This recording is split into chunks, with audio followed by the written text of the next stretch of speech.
அப்படி ட்ரைனிங் எடுத்து ஒரு பைத்தியத்தை நீ கல்யாணம் பண்ணிக்கணுமா? கார்த்திகை கல்யாணம் பண்ணிக்கணுங்கிறதுக்காக நான் இந்த ட்ரைனிங்க்கு போலக்கா. கார்த்திகை ஒரு முழு மனுஷனா மாத்தணும், அந்த கடமை எனக்கு இருக்கு. உன் கல்யாணத்துக்காக, பிரியாவோட ஆபரேஷனுக்காக அருணாச்சலம் சார் நிறைய பணம் செலவு பண்ணிருக்காரு. அந்த நன்றி கடனை நான் தீர்த்தாகணும்ல, அதுக்காக தான் அவங்க வீட்டுல இருக்கேன். வேற எந்த எதிர்பார்ப்பும் எனக்கு இல்ல. என் கல்யாணத்தை நீ ஒரு கணக்குலயே சேர்க்காத. ஆடி கழிவு மாதிரி என்ன இங்க கொண்டு வந்து தள்ளி விட்டுட்டீங்க. சரி, அது மூலமா உனக்காவது பெரிய லாபம் கிடைக்கும்னு பார்த்தா நீயும் பட்டும் படாம பேசுற. அக்கா, மௌலி மாமா மாதிரி ஒரு புருஷன் கிடைக்க நீ ரொம்ப கொடுத்து வச்சிருக்கணும் தெரியுமா? அக்கா, நீ அவரை புரிஞ்சு நடந்துக்கோக்கா. கூட பிறந்து 20 வருஷமா ஒன்னா வளர்ந்தவங்களையே என்னால புரிஞ்சுக்க முடியல. நேத்து வந்தவர எப்படி சந்தியா என்னால புரிஞ்சுக்க முடியும்? ஐயோ, பாத்தியா, நான் வேற உன்னை நிக்க வச்சே பேசிட்டு இருக்கேன். நீ நாளைக்கே இந்த வீட்டு மருமகள் ஆயிட்டா எனக்கு நீ எஜமானி ஆயிடுவ. அப்புறம் உன்கிட்ட இந்த மாதிரி பழக முடியுமா? உட்காருங்க சந்தியா மேடம். ஏன்க்கா இந்த மாதிரி எல்லாம் பேசுற? இத பாரு, என் கல்யாணத்தை பத்தி நான் நினைச்சு கூட பார்க்கல. அவங்களா ஜாதகம் பார்த்துக்கிட்டாங்க, அவங்களா பேசிக்கிட்டாங்க. இதுல என் பங்கு எதுவுமே இல்ல. நான் என் கடமையை செய்றேன், அவ்வளவுதான். கார்த்திகை குணப்படுத்திட்டு நான் போய்கிட்டே இருப்பேன். நீ உண்மையாவ சொல்ற? இதுல என்னக்கா உனக்கு சந்தேகம்? உன் விருப்பம் இல்லாமலா இந்த வீட்டுல எல்லாரும் உன் ஜாதகத்தையெல்லாம் பாக்குறாங்க? அக்கா, வேடந்தாங்களுக்கு போனோம்னா அங்க நிறைய பேர் போட்டோ பிடிச்சிட்டு இருப்பாங்க. ஆனா அதை எதையுமே கண்டுக்காம பறவைங்க அது பாட்டுக்கு அது பறந்துகிட்டே இருக்கும். நான் இப்ப பறவை மாதிரிதான். இத பத்தி யார் என்ன பேசினாலும் என்ன நினைச்சாலும் நான் என் வேலையை முடிச்சுட்டு என் பாதையில போயிட்டே இருப்பேன். வரேங்கா.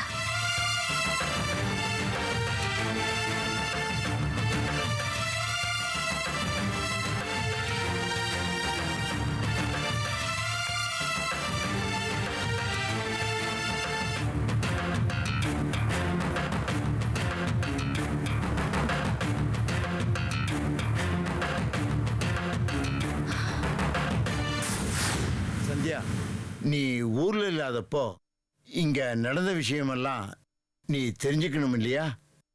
அதான் உயில் விஷயத்த நான் உங்ககிட்ட சொன்னேன். நீங்க அவசரப்பட்டு உயில் எழுதிட்டீங்களோன்னு எனக்கு தோணுது. இல்லம்மா, கொஞ்ச நாளாவே என் மனசுல ஒரு இனம் தெரியாத பயம் இருந்துகிட்டே இருக்கு. நீங்க தேவையில்லாம பயப்படுறீங்க சார். 100 வருஷத்துக்கு நீங்க நல்லா இருக்க போறீங்க. சந்தியா, சாகரத்தை பத்தி நான் கவலைப்படவே இல்லம்மா. உறங்குவதே போல மரணம்னு பாரதி சொல்லியிருக்கான். நீ கார்த்திகை கல்யாணம் பண்ணிக்கிட்டா நான் சந்தோஷமா கண்ணை மூடிடுவேன். அப்படின்னா நான் கார்த்திகை கல்யாணம் பண்ணிக்க போறதில்ல. சந்தியா, என்னம்மா சொல்ற நீ? நீங்க 100 வருஷம் நல்லா இருக்கணும் சார். நான் கார்த்திகை கல்யாணம் பண்ண அடுத்த நிமிஷமே கண்ணை மூடணும்னு சொன்னீங்க பாருங்க, அதான் எனக்கு பிடிக்கல. அதை விடுமா, ஏதோ சொல்லிட்டேன். ஜாதக பொருத்தம் கூட சரியா இருக்குன்னு ஜோசியர் சொல்லிட்டாரு. ஜோசியர் சொன்னதெல்லாம் சரி, ஆனா கல்யாணத்துக்கு மன ரீதியா கார்த்திக் தயாராகல. அவர் மனசு இதையெல்லாம் புரிஞ்சுக்கிற நிலைமையில இல்ல சார். என்னம்மா சொல்ற? ஆமா சார், கார்த்திக் முழுசா குணமாகணும்னு நாம எல்லாம் நினைக்கிறோம். ஆனா இன்னும் முழுசா குணமாகல. குணமானதுக்கு அப்புறம் இதை பத்தி பேசிக்கலாம். கல்யாணம், சம்பிரதாயம், உறவு முறைகள், இதை எதையுமே புரிஞ்சுக்க கூடிய மனநிலையில கார்த்திக் இப்ப இல்ல. இப்ப கல்யாணம் நடந்தா கார்த்திக் பார்வையில அது பொம்மை கல்யாணம் மாதிரி தான் இருக்கும். கார்த்திக் எப்ப தெளிவான மனநிலைக்கு வராரோ அப்பதான் எங்க கல்யாணம் நடக்கணும். நீ கார்த்திகை கல்யாணம் பண்ணிக்கிட்டா அவனை கவனிச்சுக்கலாம் இல்லையா? உனக்கு மனைவிங்கிற அந்தஸ்து கிடைக்கும். அப்போ பொறுப்பு இன்னும் அதிகமாகும் இல்ல? வயிறு நிறைய சாப்பாடு சாப்பிட்டு ஓட்டப்பந்தயத்துல ஓட முடியுமா சார்? ஓடி ஜெயிச்சதுக்கு அப்புறம் தான் சாப்பாட்டை பத்தி நினைக்கணும். நான் அவரை முழுசா குணப்படுத்தி காட்டுறேன். கார்த்திக் தன்னை முழுசா உணர்ந்ததுக்கு அப்புறம் அவருக்கு வரப்போற மனைவி எப்படி இருக்கணும்னு அவரே டிசைட் பண்ணட்டும். அதுதான் கரெக்ட். அவ என்னமா டிசைட் பண்றது? நான் டிசைட் பண்ணிட்டேன், நீ தான் என் மருமகன். நான் உயிரோடு இருக்கும்போதே உனக்கும் கார்த்திக்குக்கும் கல்யாணம் பண்ணி பார்க்கணும்னு நான் ஆசைப்படுறேம்மா. நீ என் மருமகளா வரணுங்கிறதுக்காகத்தான் உயிரை கூட உன் வசதிக்காக நான் மாற்றி எழுதி வச்சிருக்கேன். கார்த்திகை கல்யாணம் பண்ணிக்கிட்ட பிறகு நீ ஏமாந்து போயிடக்கூடாது இல்லையா?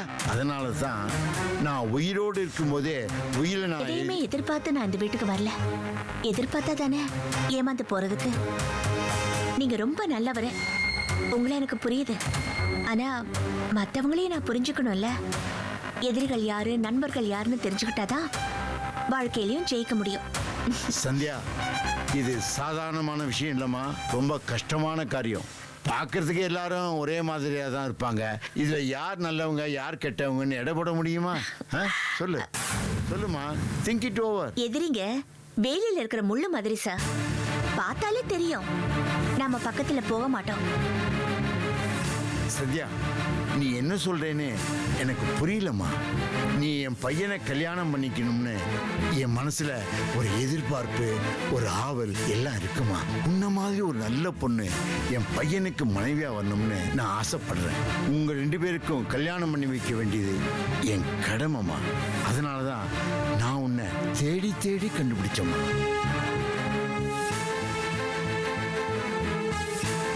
எதிரிகளும் சில உறவுகளும் கீழே கிடக்கிற முள்ளு மாதிரின்னு நான் சொன்னேன்ல சார், அது ரொம்ப கரெக்ட். எப்ப குத்துன்னு நமக்கே தெரியாது. எதிரிகளை விட சில உறவுகள் கிட்ட நாம ரொம்ப ஜாக்கிரதையா இருக்கணும்.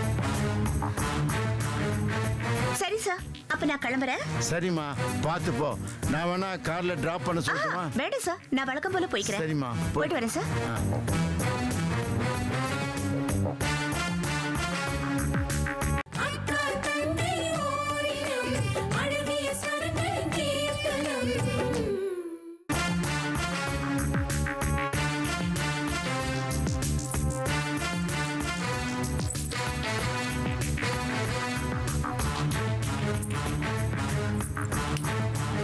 அம்மா, உங்க கால் கொலுசு கீழே கிடந்துச்சு. ஓ அப்படியா? இததான் நான் காணோம்னு காலையில இருந்து தேடிட்டு இருந்தேன். அப்படி இருக்காதே, இது இப்பதான் தொலைஞ்சு போயிருக்கோம். நீ என்ன சொல்ற? ஒண்ணு இல்லம்மா, நான் ஐயா ரூமுக்கு போகும்போது அங்க இல்ல. நான் ஐயா கிட்ட பேசிட்டு வரும்போதுதான் கீழே கிடந்துச்சு. அதை வச்சுதான் சொன்னேன். இந்தாங்க.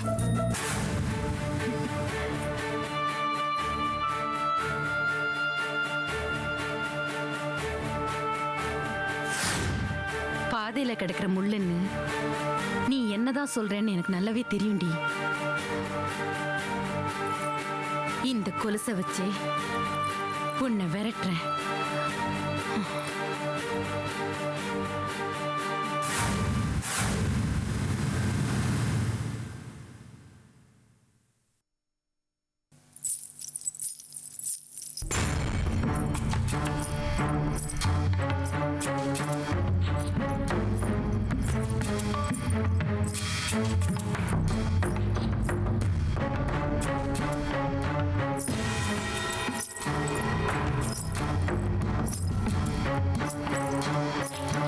மா, புதுசா ஒருத்தவங்களை வேலைக்கு கூட்டு வர சொன்னீங்களே, அவங்க தான் இது.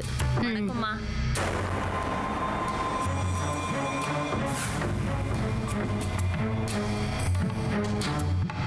இதுக்கு முன்னாடி எங்க வேலை பார்த்த? எங்கேயுமே வேலை பார்க்கலம்மா. இப்பதான் முதல் தடவையா வேலை பார்க்க வந்திருக்கம்மா.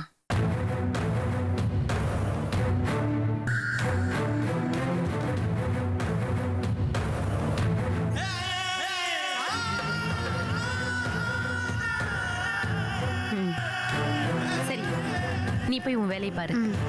இவ இங்கே இருக்கட்டும். சரிம்மா. உன் பேர் என்னம்மா? மயிலுமா. மயிலு. இப்படியே மாடிப்படி ஏறி போனீன்னா ரைட் சைடில் ஒரு ரூம் இருக்கு. முதல்ல அதை க்ளீன் பண்ணு. சரிம்மா.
யாரடி நீ?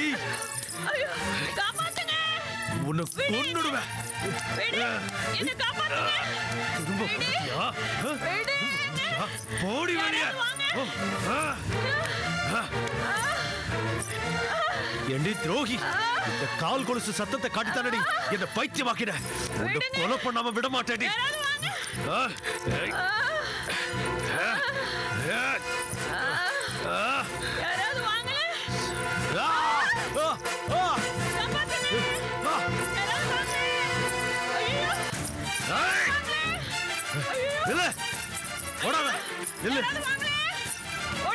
கொல்லாம விட மாட்டேன்.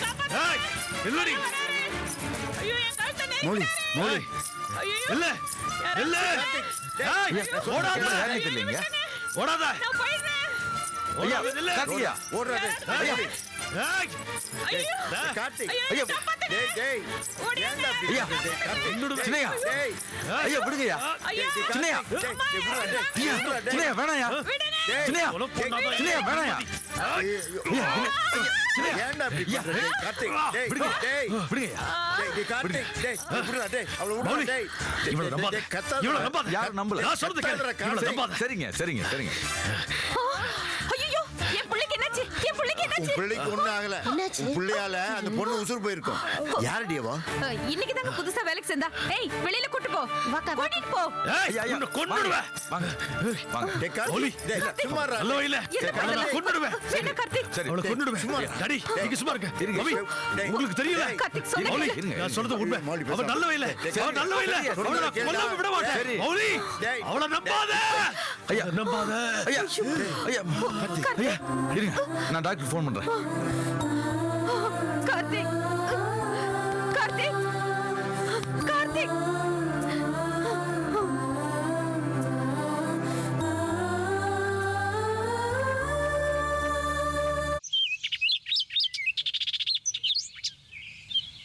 நீ வா வா.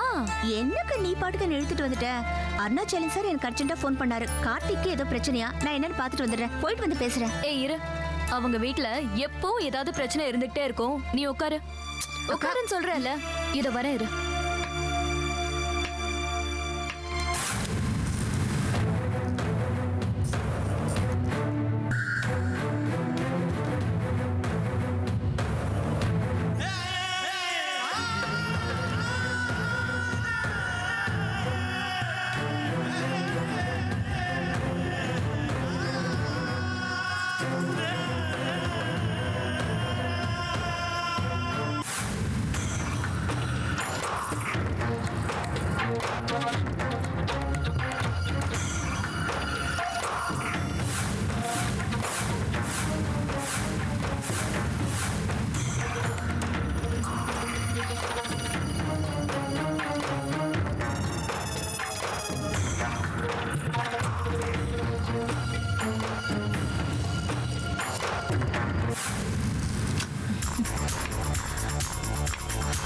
பாத்து சந்தியா, இப்போ என் கையில என்ன இருக்குன்னு சொல்லு. இப்படி கைய மூடி வச்சுட்டா நான் எப்படி சொல்றது? சரி, கண்ணை மூடிக்க. என்னக்கா கண்ணை மூட சொல்ற? நீ சொல்லு என்ன இருக்கு? கண்ணை மூடுன்னு சொல்றேன்ல. கண்ணை மூடினா நான் எப்படி பார்க்க முடியும்? கண்ணை மூடு. சரி.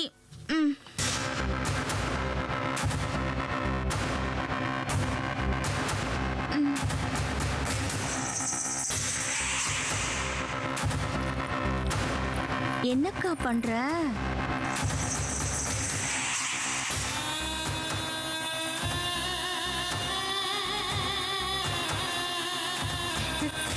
இப்ப கண்ணு தோற.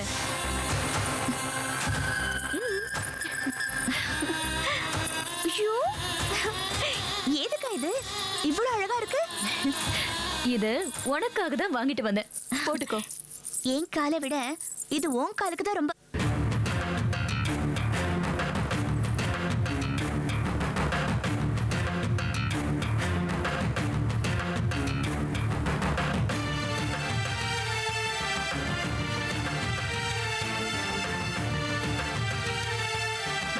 சாரிக்கா, நான் ஏதோ ஒரு ஞாபகத்துல. பரவாயில்ல சந்தியா, இந்த கொலுச என் கால்ல போட முடியாதல்ல, அதான் உன் கால்ல போட்டு அழகு பார்க்கலாமேன்னு வாங்கிட்டு வந்தேன். போட்டுக்கோ, இப்பவே போட்டுக்கணும். ஏன்னா நீ இதை போட்டுக்கிட்டு சத்தம் போட்டு நடந்து போற அழக நான் பார்த்து ரசிக்கணும். ப்ளீஸ். உனக்கு என் மேல எவ்வளவு பிரியங்கா. உனக்காக இப்பவே போட்டுக்கிறேன்.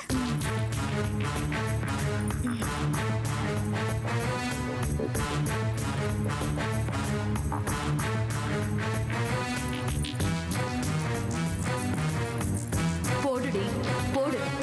இத போட்டுக்கிட்டு அவன் முன்னாடி போய் நில்லு. அவன் கிறுக்கு மாதிரி கத்த போறான்.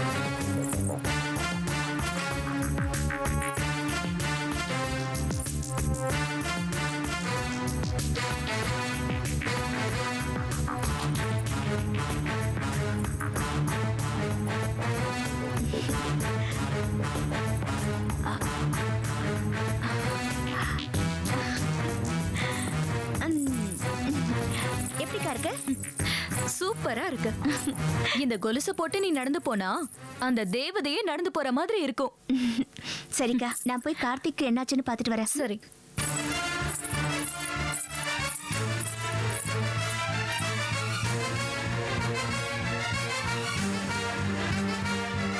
போடி போ. இந்த கொலுசு சத்தத்துல தான் இப்போ அவ்வளோ பிரச்சனை நடந்திருக்கு. இந்த கொலுச போட்டுக்கிட்டு நீ கார்த்திக் ரூம்குள்ள போக போற. அதுக்கு பிறகு உன்னை காப்பாத்த யாரு வராங்கன்னு நானும் பாக்குறேன். மாளிகை வீட்டு மருமகளா வரணும்னு ஆசையா உனக்கு? பாக்குறேன். இந்த ஆசை எப்படி நிறைவேறுதுன்னு நானும் பாக்குறேன்.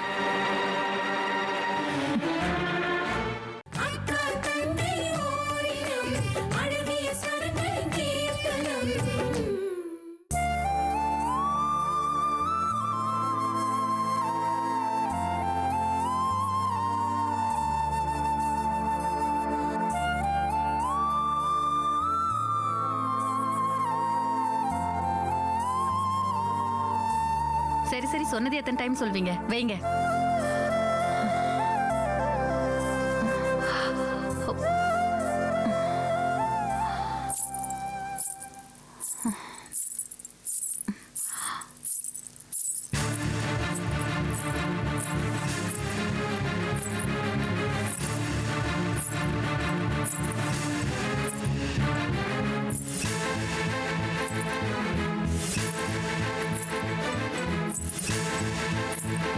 சந்தியா, வா. அம்மா, கார்த்திக் என்னாச்சுமா? நான் என்னமா சொல்றது? எல்லாம் என் தலையெழுத்து. எனக்கு டெய்லி ஏதாவது ஒரு பிரச்சனை வந்துட்டே இருக்கு. கார்த்திக் கவலையிலேயே சீக்கிரம் போய் சேர்ந்துரும் போல இருக்கு. ஏமா இப்படி எல்லாம் பேசுறீங்க? எல்லாம் சரியாயிடும். நீ இங்க இருந்திருந்தா கூட இதெல்லாம் நடந்திருக்குமான்னு தெரியலமா. சரி, நீ போய் அவனை பார்த்துட்டு வா. சரிம்மா.